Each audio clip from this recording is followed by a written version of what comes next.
इस संस्कृति में हमारे पास कभी भी कोई एक अधिकारी नहीं था जिसका काम आध्यात्मिक प्रक्रिया फैलाना हो, क्योंकि ये धरती की इकलौती संस्कृति है जिसका अपना धर्म नहीं है। तो हिंदू मूल रूप से वो संस्कृति है जिसका जन्म सिंधु नदी से हुआ था। वो हिंदू है। So it's a geographical and cultural identity, never was a religious identity. तो ये एक भौगोलिक और सांस्कृतिक पहचान है, कभी भी धार्मिक पहचान नहीं रही है। सिर्फ तब जब लोग बाहर से आए, उनके पास धर्म के ठोस विचार थे और उन्हें आपको भी एक नाम देना था। हम ये हैं, आप क्या हो, हम हर चीज का मेल हैं। उन्हें समझ नहीं आया, आप कुछ तो होंगे। एक ही जगह पर लाखों चीजें एक साथ होती थीं। एक ही घर में अगर 5 लोगों का परिवार है तो आप 5 अलग अलग देवताओं की पूजा कर सकते हैं और किसी को कोई परेशानी नहीं होगी। हमने सोचा ही नहीं कि ये कोई परेशानी है, जब तक कि बाहरी लोगों ने आकर हमारा भगवान और आपका भगवान की बात नहीं की। तब तक हमने सोचा ही नहीं कि ये परेशानी है। आप एक भगवान की पूजा कर सकते हैं और मैं दूसरे भगवान की पूजा कर सकता हूं। कोई और आंखें बंद करके बैठ सकता है, कोई गा सकता है, कोई नाच सकता है, पर हमने यही सोचा कि ये ठीक है, हर कोई अपना तरीका चुन सकता है। तो इस देश में कभी कोई ऐसा धर्म नहीं रहा है। हमारे पास 3 करोड़ 30 लाख देवी देवता हैं। यह तब हुआ जब हमारी आबादी 3 करोड़ 30 लाख थी। आज हम 120 करोड़ हैं, पर हमने रचने की क्षमता खो दी है। हाँ, क्योंकि बाहरी ताकतें आईं, खास तौर पर पश्चिमी ताकतें आईं और उन्होंने हमें अपने भगवानों के बारे में शर्मिंदा महसूस कराना शुरू कर दिया। इतने सारे भगवान, भगवान सिर्फ एक है, जैसे ये कोई ऊंचा विचार होगा। अगर आप एक बना सकते हैं तो आप 10 लाख क्यों नहीं बना सकते? आपने अपना एक भगवान नहीं देखा है ना? अगर आप अपना एक भगवान बना सकते हैं तो आप 10 लाख या 10 करोड़ क्यों नहीं बना सकते? ये बस रचने की क्षमता का सवाल है ना? तो क्या इसका मतलब है मेरे से परे कुछ नहीं है? ये एक बेवकूफी भरा नतीजा होगा। आप अभी ये जानते हैं कि आपने खुद को नहीं बनाया, आया ना? क्या आप खुद खाना पचा सकते हैं या फिर ये खुद होता है? खुद होता है। क्या आप सांस ले रहे हैं या ये हो रहा है? क्या आप खुद दिल धड़का रहे हैं या ये धड़क रहा है? मैं आपके लिवर, किडनी और स्प्लीन के बारे में भी यही कह सकता हूं। अपने शरीर की छोटी से छोटी चीज भी आप नहीं चला रहे, है ना? वो चल रही है। आप इस धरती को घुमा रहे हैं या ये खुद घूम रही है? आप कुछ नहीं कर रहे हैं, कुछ भी नहीं। बस छोटे छोटे काम, हर जरूरी काम बस हो रहा है, आया ना? हर काम जो जीवन के लिए जरूरी है वो हो रहा है। आपको बस बैठकर धरती के घूमने का मजा लेना है। बस इतना करने में कितनी परेशानियां हैं। तो ये ऐसी भूमि है जहां साफ तौर पर समझा गया कि भगवान को हमने बनाया है। इसी वजह से इस संस्कृति में भगवान लक्ष्य नहीं है, मुक्ति लक्ष्य है, मुक्त होना लक्ष्य है, परम स्वतंत्रता लक्ष्य है। भगवान कभी भी लक्ष्य नहीं है, आया ना? आपको ये पसंद नहीं है क्योंकि आप भूल चुके हैं, वरना मुक्ति ही लक्ष्य है ना? मुक्ति का क्या मतलब है? स्वतंत्रता, हर चीज से, भगवान से भी। आप भगवान का एक सीढ़ी की तरह इस्तेमाल करते हैं अगर आपको जरूरत हो। आप भगवान के साथ या उनके बिना भी प्रगति कर सकते हैं। यह धरती की इकलौती संस्कृति है जहां किसी भी भारतीय भाषा में विधर्मी जैसा कोई शब्द ही नहीं है, क्योंकि हमें कभी नहीं लगा कि कोई विधर्मी है। हमने कभी ये कल्पना ही नहीं की कि ऐसा कोई हो सकता है, क्योंकि हमारे पास स्थापित मान्यताएं नहीं थी। सभी अपने तरीके से चीजें कर सकते थे। ये हजारों सालों से सबसे ज्यादा अनेकता वाली और लोकतांत्रिक प्रक्रिया रही है। तो आध्यात्मिक आंदोलन लोगों की मुक्ति के लिए शुरू हुए थे, वो भगवान के बारे में नहीं थे। धरती पर कोई इंसान भगवान में रुचि नहीं रखता, प्लीज ये समझिए।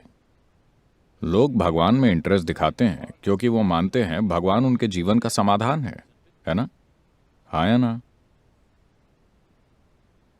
आप मानते हैं अगर आप भगवान के पास जाएं तो आपकी सारी समस्याएं चली जाएंगी, सेहत की समस्या सुलझ जाएगी, मानसिक समस्या सुलझ जाएगी, पति और पत्नी की समस्या सुलझ जाएगी, आप बिना पढ़े परीक्षा में पास हो जाएंगे, बिना काम करे बिजनेस में सफल हो जाएंगे। बहुत सारी चीजें, असाधारण चीजें। पर ये आपके बारे में है ना? हाँ या ना? ये आपके बारे में है। अगर ये हमारे बारे में है तो हमने ईमानदारी से इसका सीधा समाधान ढूंढा। हमने कहा ये हमारी मुक्ति के बारे में, हमारे कल्याण के बारे में, हमारा परम कल्याण, न कि सिर्फ अभी का कल्याण। तो इस संस्कृति में इसे इस रूप में देखा गया। इसीलिए ये आध्यात्मिक आंदोलनों की एक जटिल श्रृंखला है। इसमें से कई अब नहीं रही। योग प्रणाली में कहते हैं, जब किसी ने आदियोगी से पूछा कितने मार्ग हो सकते हैं, वो बोले अगर आप अपने शरीर का इस्तेमाल करके जाएं तो सिर्फ 112 मार्ग हैं, लेकिन अगर आप अपने शरीर के परे चले जाएं तो ब्रह्मांड में जितने अणु हैं उतने मार्ग हैं। तो यहां अपना भगवान खुद बनाने की आजादी दी गई। इसे इष्ट देवता कहते हैं। आप अपना भगवान चुन सकते हैं। अगर आपको कोई भी पसंद नहीं तो आप नया बना सकते हैं। हाँ, अचानक आपको अपने घर का पेड़ पसंद आ जाए, आप उसकी पूजा करना शुरू कर सकते हैं। इस देश में कोई नहीं सोचेगा कि यह मजाकिया या अजीब है। कहीं और ऐसा करने पर उन्हें जिंदा जलाया जाता था, पर आजकल वो उन पर घेरे के बाहर खड़े होकर पत्थर फेंकते हैं, क्योंकि उन्हें लगता है आप विधर्मी हैं, आप पेड़ की पूजा कर रहे हैं। आपको अपने बगीचे का पत्थर पसंद आए तो आप उसकी पूजा कर सकते हैं। किसी को नहीं लगेगा ये अजीब है। ये बिल्कुल ठीक है, क्योंकि इस अस्तित्व में एक भी अणु ऐसा नहीं है जिसमें सृष्टिकर्ता शामिल ना हो। आपके शरीर में हर कोशिका जटिल काम कर रही है, लेकिन आपकी वजह से नहीं, है ना? ब्रह्मांड का स्रोत वहां काम कर रहा है। हर अणु, प्रोटॉन, न्यूट्रॉन और इलेक्ट्रॉन की जटिल हलचल, क्या ये आप कर रहे हैं? ये पूरी तरह से सृष्टिकर्ता कर रहा है। इसलिए हर अणु परे जाने के लिए द्वार है। इसीलिए इतने अलग अलग तरह के आध्यात्मिक आंदोलन शुरू हुए। बदकिस्मती से पिछले 100 वर्षों में काफी सारे खत्म हो गए, कई सारे, लेकिन फिर भी उनकी विविधता शानदार है। आप में से कितने लोग कुंभ मेला और ऐसी जगहों पर गए हैं? क्या आप कुंभ मेले गए हैं? वो बड़ा मेला जो इलाहाबाद में हुआ था, क्या आप उसमें गए थे? 144 सालों के बाद ये मेला आता है। अगर आप वहां जाएं और देखें, आपको जरूर जाना चाहिए। वहां आप भारत देखेंगे, ठीक है? भारत का एक दूसरा आयाम जिसे आज देश की शिक्षित जनसंख्या ने बिल्कुल भुला दिया है। मैं आपको बता रहा हूं कि इसे देखकर आपको विश्वास नहीं होगा। लोग अपना एक एक पैसा लगाकर दूर दूर से यात्रा करते हुए यहां सिर्फ 2 दिन के लिए आते हैं। ये उस स्तर के लोग हैं जिनके लिए 100 रुपए ऐसे हैं जैसे आपके लिए 10 लाख रुपए होंगे। 100 रुपयों की इतनी कीमत है उनके लिए। वैसे लोग अपना सारा पैसा लगाकर अपने परिवार के साथ यहाँ आते हैं, बस वहां होने के लिए, क्योंकि किसी ने उनसे कहा है कि इस दिन अगर आप डुबकी लगाएंगे तो आपको मुक्ति मिल जाएगी। ऐसा नहीं कि भगवान दिखेंगे, भगवान आकर आपको ढेर सारा सोना नहीं देंगे, आपको मुक्ति मिलेगी। आज भी इस देश के 80 करोड़ लोग सक्रिय रूप से मुक्ति खोज रहे हैं, जानबूझकर या अनजाने में। ये जबरदस्त चीज है। इस धरती पर कहीं भी ऐसा कुछ नहीं हो रहा कि लोग चेतन होकर अपने अस्तित्व के मौजूदा स्तर से परे जाने की इच्छा रख रहे हों। कहीं और ऐसी चीज कभी नहीं हुई है। जब मार्क ट्वेन भारत आए थे, उन्होंने भारत में 2.5 से 3 महीने बिताए थे। उनकी यात्राओं के बारे में एक किताब है। इक्वेटर के साथ उन्होंने दुनिया की यात्रा की थी। उन्होंने कहा था, जो कुछ भी किया जा सकता है, वो चाहे मनुष्य द्वारा हो या भगवान द्वारा, इस भूमि पर किया जा चुका है। ये भारत की सबसे बड़ी प्रशंसाओं में से एक है। और ये सच है। इंसानी सिस्टम की बनावट और इसके साथ क्या क्या किया जा सकता है, अगर इस चीज की समझ की बात करें तो किसी भी जगह किसी ने इसे इतनी गहराई से नहीं देखा है जितना इस संस्कृति में देखा गया है। कहीं नहीं। मैं ये इसलिए नहीं कह रहा क्योंकि मेरा जन्म भारत में हुआ है तो मैं इसकी तरफदारी करूंगा। ये भारतीय होने या न होने की बात नहीं है। ये उस गहरे ज्ञान के बारे में है जो अस्त व्यस्त हो रहा है, अपने मार्ग से भटक गया है या धीरे धीरे भटक रहा है। अगर हम उसे फिर से पटरी पर नहीं लाते तो मानवता कुछ जबरदस्त खो देगी।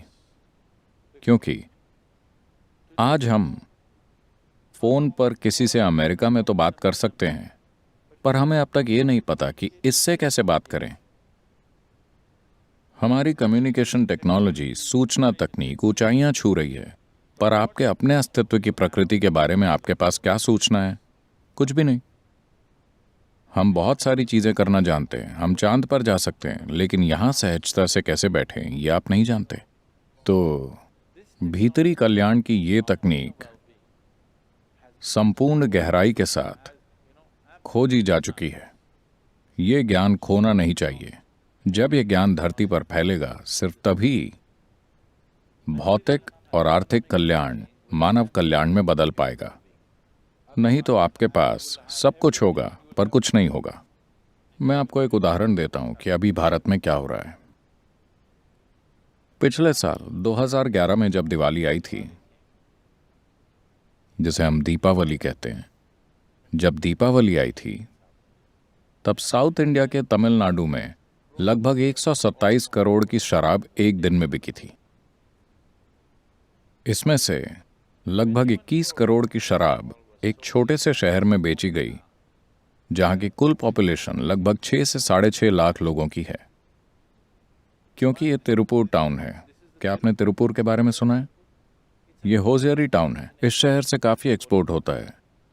यहाँ सभी की आय राज्य में हर किसी से कम 3 गुना है। इसलिए जैसे ही पैसा आता है वो शराब पीने लगते हैं और गटर में पड़े रहते हैं।